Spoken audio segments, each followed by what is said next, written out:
Good afternoon, Nige. How are you? Yeah, not too bad, not too bad. Today with us we have Nigel Schmalkuche. Did I get that right? Yeah. Got that right. He's a good friend of the family here at Outlier. We see your face around a fair bit, so yeah. I guess to start with, just tell us a bit about yourself and what you do.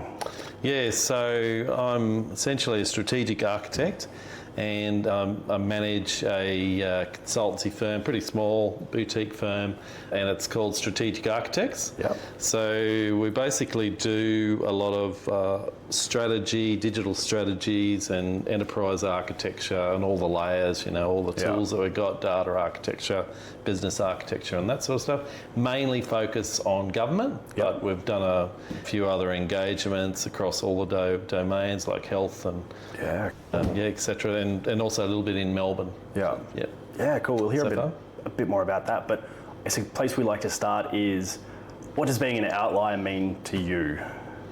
Yeah, well, I think it has sort of come into my sense as well, because I think being an outlier is sort of similar to a consultant.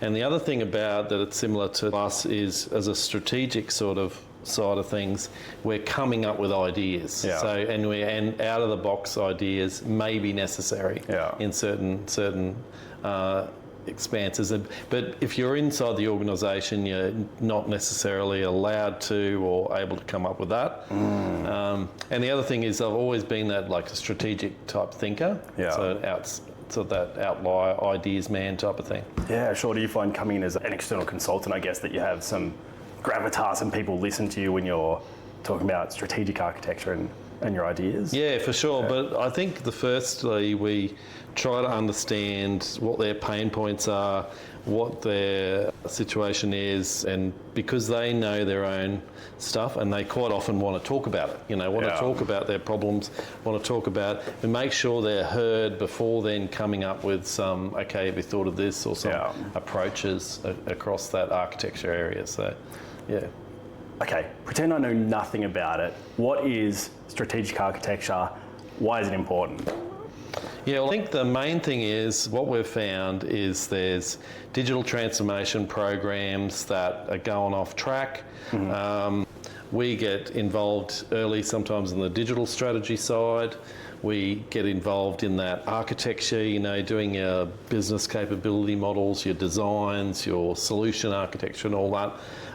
But what we've noticed a lot is the strategies and the delivery teams aren't together.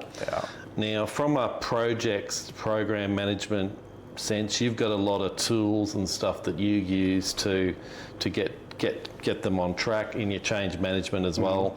You've got a lot of tools. So do we.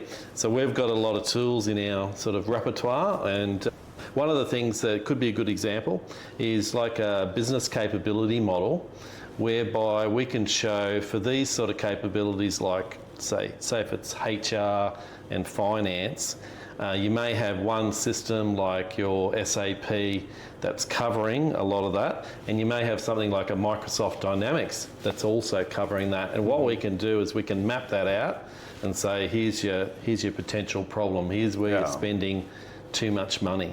So your architect can come up with these tools sort of thing that we have to identify to executives, okay, this is where you need to concentrate your efforts. Do you see sort of common problems with people you work with, or is every organisation a little bit different? Everyone has their own sort of issues. Well, they think they've got a unique thing, but it is generally the same.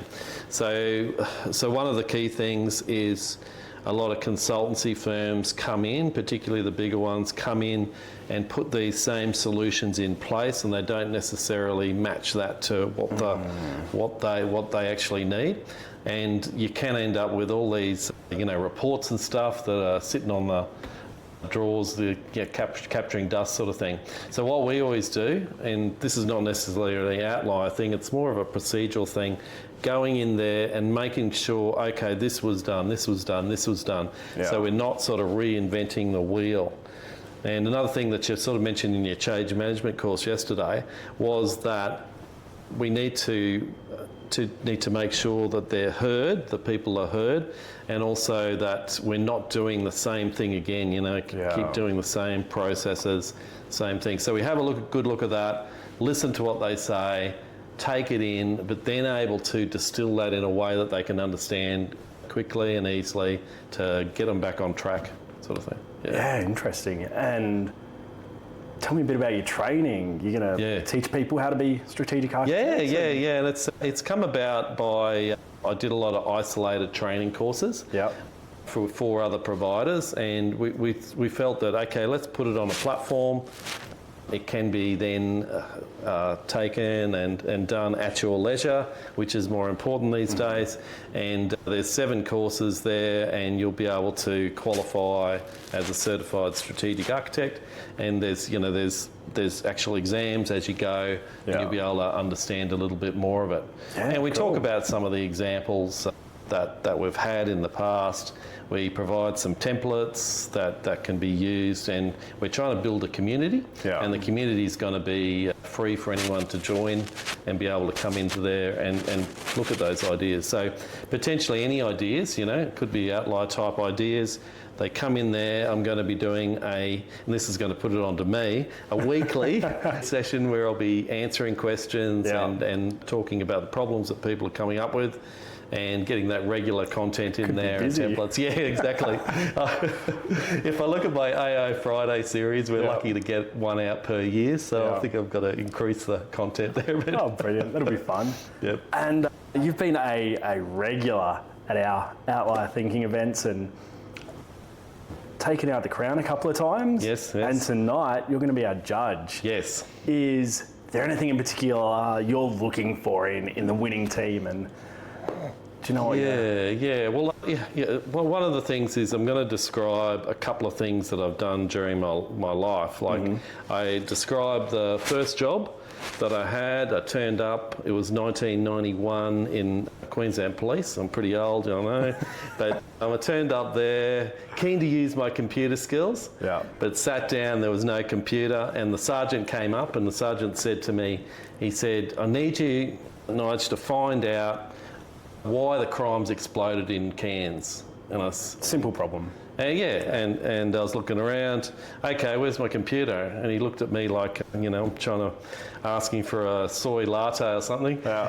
He said, "Nope, you got no computer." They exist in 91. No, they didn't. That's why he was looking at me strange. And then so he said, "Okay, you can get all your data from level 6." So I went down to level 6, and then there was this massive, like probably almost to the top of the roof here, massive lot of dot matrix paper, and that had all the offences for Cairns and the far northern region for that year. So I said, okay, so I had to grab that. I thought, okay, I'm going to get a bit of exercise here.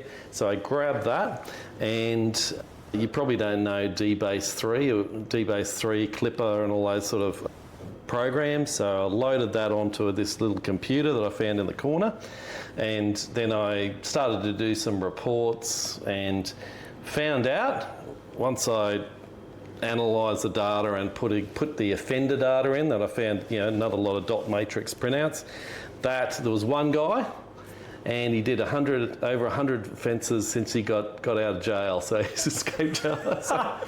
So I went back to the sergeant. I said, "You don't need to send up the cavalry. You can just find this one dude and you'll be laughing." Wow. So I suppose telling that story is like I had that strategic sort of intent, and I did bring a prompt. I did bring a prompt here.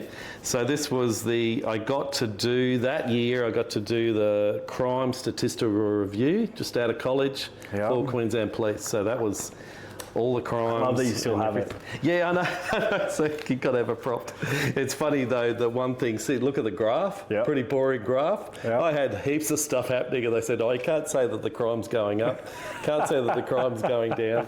You've got to say that the crime's, under control." So yeah, anyway, so there was that. And then there was Toastmasters, I suppose. I found that I was able to produce stuff, but then just hand it off to the boss each time, and it didn't necessarily, like, your message wasn't being delivered.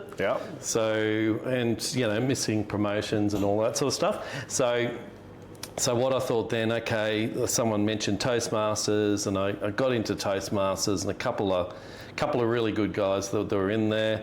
The one said, you have to say what you're going to say it, then say what you said, and then get off. Basically, and obviously to use a bit of humour and speak to the audience. So he said you can know your stuff, you can deliver it, but if you're not speaking to their sort of pain points or talking directly to them, you're not going to get them.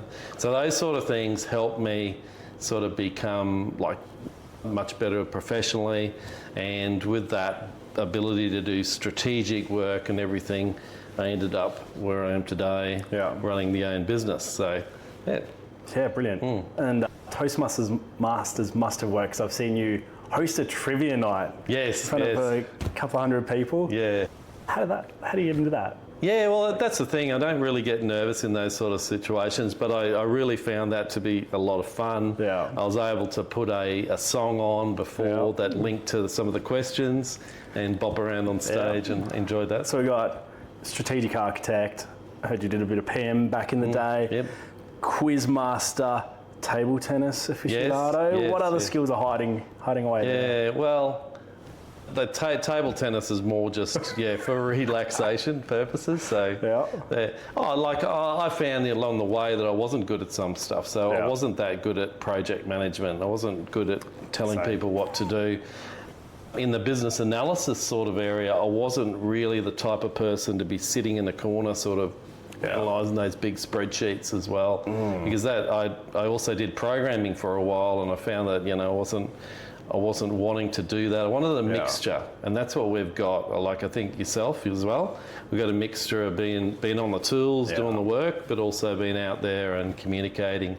And like yourself, doing courses is also a way to sort of communicate to people, have a bit of fun. It's a great way to learn yourself as well. Yeah, there is some stats on that as well. Like reading something, you get about 20% or something, and then through to being an instructor, you can really learn. And you learn a lot from experiences, from people that you teach. So yeah, it's really good. And you've just talked about your first gig back in 91, no computer, strategic architecture now. We've come a long way. What's next? What are you looking forward to with tech and what that means in your space moving forward? Well, I think there's a big change happening right at the moment with AI. So we need to adapt with that. We need to utilise the automation that we can with that. But I think that's big. The big transformational change.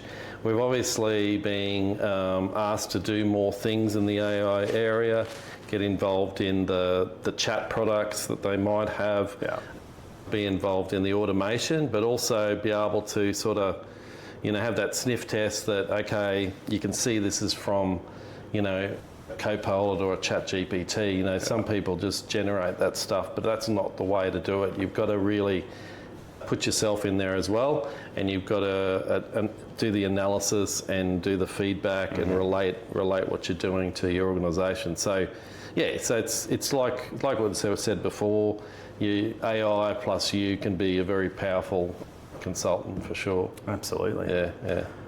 And anything else you want to mention? Anything else about being an outlier? Anything else about? I've obviously followed yourself and Jazz's sort of career and been enjoyed how you're going. Yeah. So I think it's all going fine, and looking forward to the future. I know Jazz has enjoyed the work she's done with you guys, and it's good to have you as a friend of the family. Yes, as we like to say around here. So that's Nigel, strategic architect, master, business owner, table tennis player. Thanks for joining us. Excellent, thank you. Cheers.